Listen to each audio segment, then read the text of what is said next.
Uma aventura no meio do Atlântico, em busca de um pedacinho do Brasil a 1.000 quilômetros de distância. Pouca gente se dispõe a visitar ou trabalhar nesse lugar. Um conjunto de ilhas inóspitas, sujeitas a terremotos e ondas gigantes.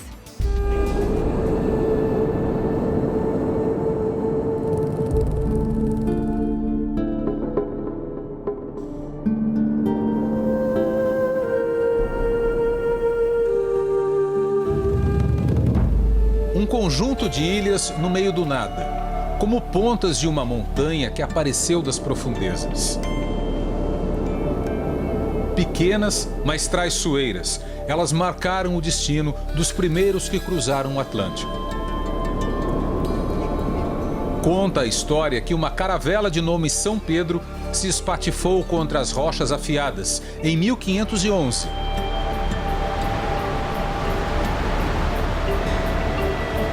E uma outra embarcação, também portuguesa, e chamada São Paulo, tratou de resgatar os náufragos. Daí, a provável origem do nome deste lugar, o arquipélago de São Pedro e São Paulo, o pedacinho de Brasil mais próximo da África. Eis a primeira grande dificuldade para a ocupação destas ilhas: a distância.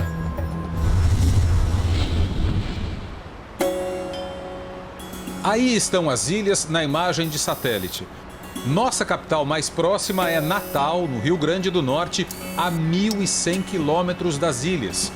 Como referência, veja onde fica outro arquipélago mais famoso, Fernando de Noronha. É quase na metade do caminho. Seguindo essa rota, chegaríamos ao Senegal, na costa africana, a 2.000 quilômetros de São Pedro e São Paulo. Nosso ponto de partida é aqui, uma base militar em Natal. E é este o navio que vai nos levar ao arquipélago, o Araguari da Marinha. O navio patrulha deixa a foz do rio Potengi na tarde de uma terça-feira, cruzando a ponte que liga a zona norte ao centro da capital potiguar. Com 2.000 toneladas, ele mantém uma velocidade de 9 nós, cerca de 20 km por hora. Pela primeira vez na viagem, o sol se põe em alto mar.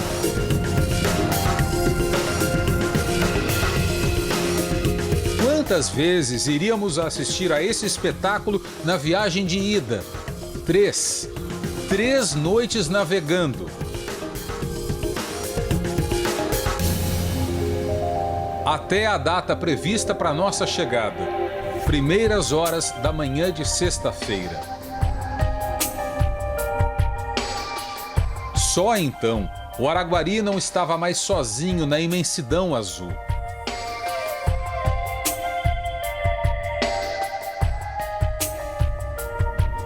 Os residentes do arquipélago se apressam em nos receber. São golfinhos de uma espécie conhecida como nariz de garrafa. Mas ali o navio não tem como ancorar ou jogar o ferro, como dizem os homens de marinha. Ao redor das ilhas, a profundidade é enorme. Essa profundidade ela aumenta muito à medida que a gente se afasta desse arquipélago. Então, por exemplo, aqui agora nós estamos a cerca de 750 metros desse arquipélago. E nós estamos aqui a mais ou menos 500 metros de profundidade, né? Isso é realmente pela característica geológica única dessa ilha. Você vai entender o porquê dessa característica. A superfície do nosso planeta lembra a casca de um ovo com várias rachaduras. No caso da Terra, cada pedaço inteiro dessa casca é chamado de placa tectônica. São Pedro e São Paulo fica bem no encontro de 2 grandes pedaços da crosta. A chamada placa africana, que se move lentamente para leste, e a sul-americana, que se desloca no sentido contrário. Cerca de 10 milhões de anos atrás, o atrito de uma placa com a outra fez tamanha pressão que um bloco imenso de rocha se ergueu do fundo do mar. E um pedacinho dessa rocha veio à superfície. Pois é, o arquipélago de São Pedro e São Paulo é apenas o cume de uma enorme cadeia de montanhas submarinas, cuja base está a mais de 4.000 metros de profundidade. A gente olha assim, vê que ele é pequeno, mas nós estamos no pico de uma cadeia de montanha que tem cerca de 200 quilômetros de comprimento por 30 de largura. Como não pode se fixar ao fundo, o navio fica navegando ao redor das ilhas enquanto durar a missão. A gente vai permanecer navegando nessa área aqui ao longo dos 3 dias, lançando as nossas lanchas até as ilhas para transportar o pessoal e material. Ou seja, nós não vamos fundear, ficaremos navegando aqui mais esses 3 dias. Nesses dias, o navio tem que descarregar 10 toneladas de suprimentos, como galões de água. Em nenhuma das ilhas existe fonte de água potável. A outra tarefa é mais penosa: instalar a nova antena para telefonia, uma parabólica de 3,5 metros de diâmetro. Logo mais, você vai ver o esforço para se transportar a antena e a base, que juntas pesam mais de 500 quilos. E isso usando apenas um bote. Só ele consegue entrar na enseada, cheia de pedras, o único ponto de desembarque na ilha principal.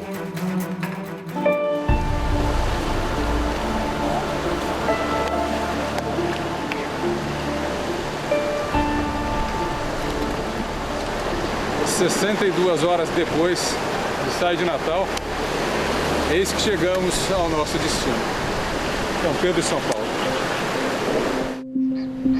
O Alto dos Rochedos é tomado de aves. São viuvinhas e atobás. Eles disputam cada palmo de chão com os famintos caranguejos. Nas piscinas que se formam pela força das ondas, corais e peixes vivem em delicados aquários.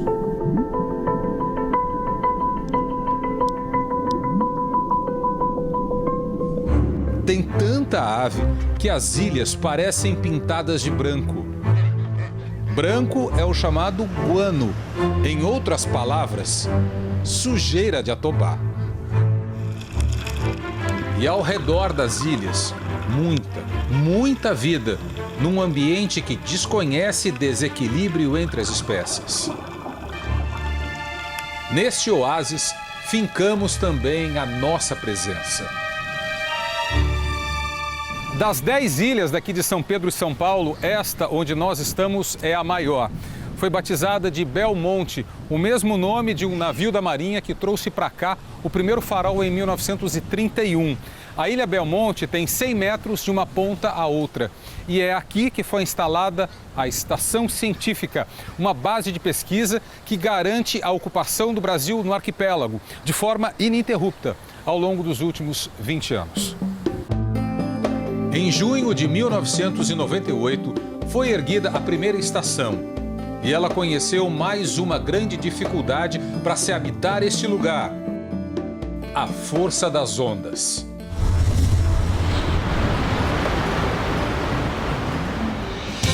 No ano seguinte, 99, mesmo com a existência de uma barreira de contenção, a base quase foi arrastada pelo mar.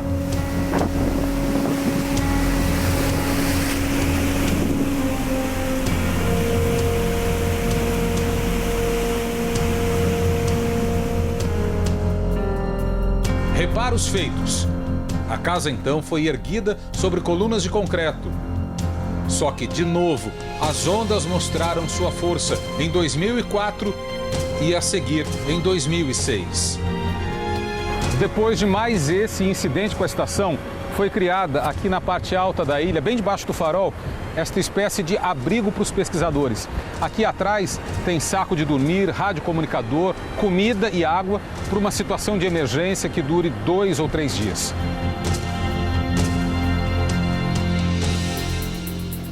Estas são imagens gravadas em julho de 2008. Ondas ameaçadoras foram captadas pelos pesquisadores que correram para o abrigo. Pelo menos na foto, não pareciam com medo. Aquela primeira estação foi substituída por uma segunda, maior, com capacidade para 4 pessoas e numa área mais abrigada.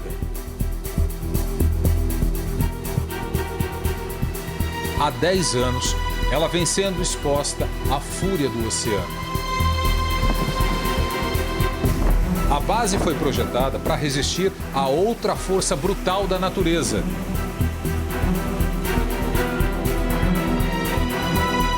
Os tremores de terra.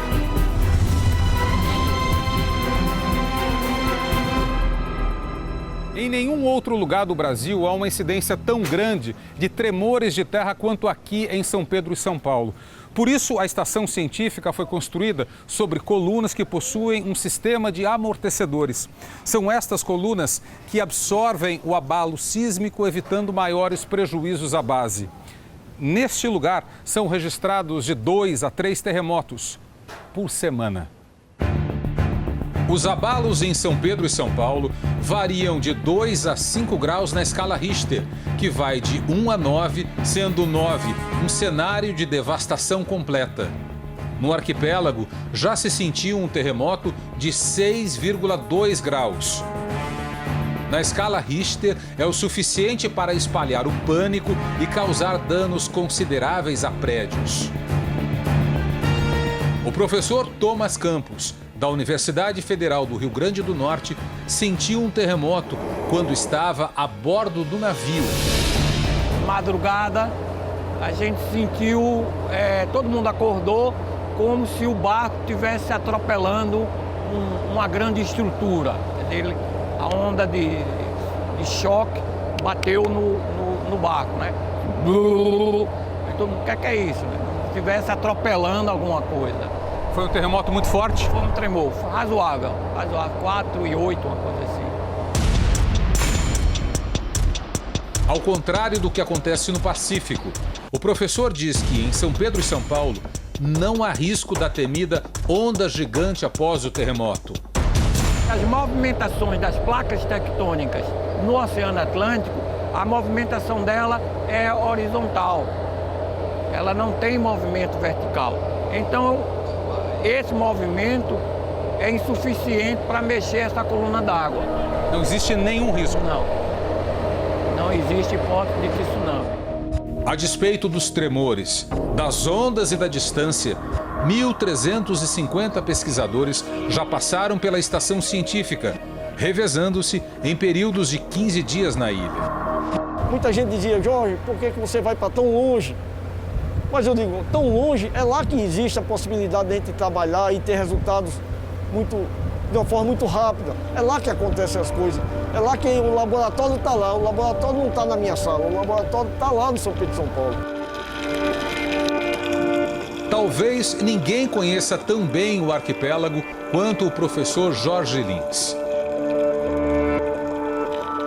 Ele nos conduziu no mergulho dentro da enseada, onde as algas dançam ao sabor da corrente.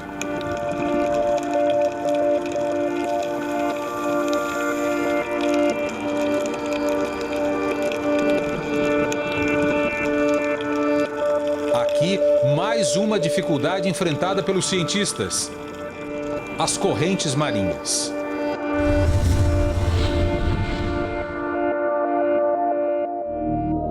Bem onde está São Pedro e São Paulo, passam fortes correntes que cruzam o oceano, o que torna perigosa a atividade de pesquisa debaixo d'água. Veja, a força do mar parece nos sugar para dentro da enseada. E logo a seguir, nos cospe na direção de um abismo, onde a profundidade despenca de 20 para 120 metros. Esse vai e vem submerso transporta nutrientes que atraem os grandes peixes do Atlântico. Daí, o professor usar este pequeno aparelho preso à canela. O equipamento emite uma frequência que afasta tubarões. Aqui está sempre transitando os peixes migratórios. São os atuns e afins, os tubarões. Eles passam aqui, são espécies que não ficam em determinado local, como se fosse uma grande rodovia que eles estão passando. Se abastecem, descansam e em seguida continua a sua jornada. De uns anos para cá, tem sido observado um aumento do número de tubarões ao redor das ilhas. Em agosto de 2012, o governo federal recomendou a suspensão da pesca de raias e tubarões no arquipélago. Houve uma recuperação muito surpreendente dessa população de tubarões. E uma das espécies de tubarões que já foi registrado, já foi confirmado, ela havia sido considerada localmente extinta. É muito gratificante, principalmente se você considerar que o tubarão é um predador de topo. Então, se o tubarão está bem, significa que as demais espécies estão ecologicamente bem também.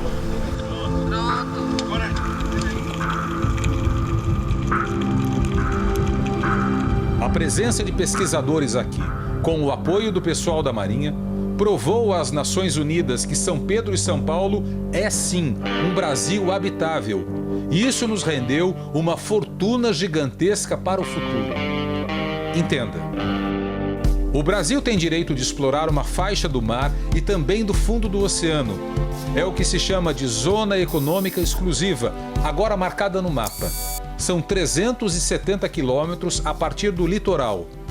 Como existem brasileiros também em São Pedro e São Paulo, em 2004, passamos a ter direito a mais esta grande área na chamada Amazônia Azul. Ou seja, ganhamos um território do tamanho do estado da Bahia pela ocupação permanente destas ilhas, que juntas caberiam dentro de um campo de futebol. O patrimônio associado a isso é incalculável. Se você for contar os recursos não vivos, recursos minerais existentes nessa área, isso incluindo solo, subsolo, então nós estamos aí falando de uma riqueza imensa que certamente, em um determinado momento, fará a diferença aí para a questão do desenvolvimento do país como um todo.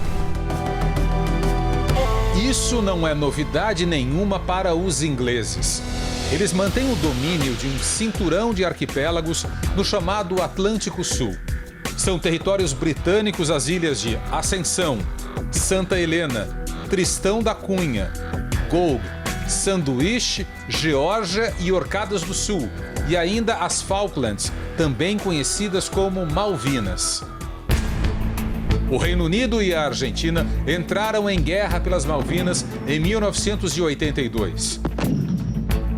As ilhas, então ocupadas por tropas da Argentina, foram retomadas pelo governo inglês. Já o nosso país tem 3 arquipélagos em alto mar.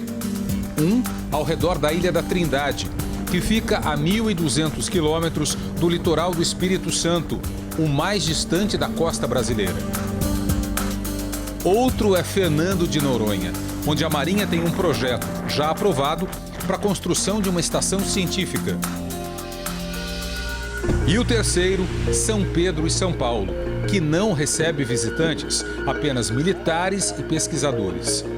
Aqui, depois de 2 dias de força braçal, a nova antena de telefonia foi içada, parte por parte, como peças de um quebra-cabeça de meia tonelada apontado para um satélite.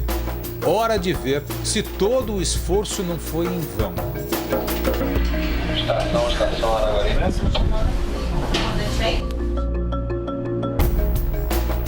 Agora sim, o navio já pode tomar o rumo de casa. Para trás, ficam 2 pesquisadores e um militar, os agora responsáveis pela estação. Por mais difícil que de fato seja, a ocupação do arquipélago tem se mostrado possível. E quem ocupa responde como legítimo dono: o Brasil, ainda mais gigante pela própria natureza.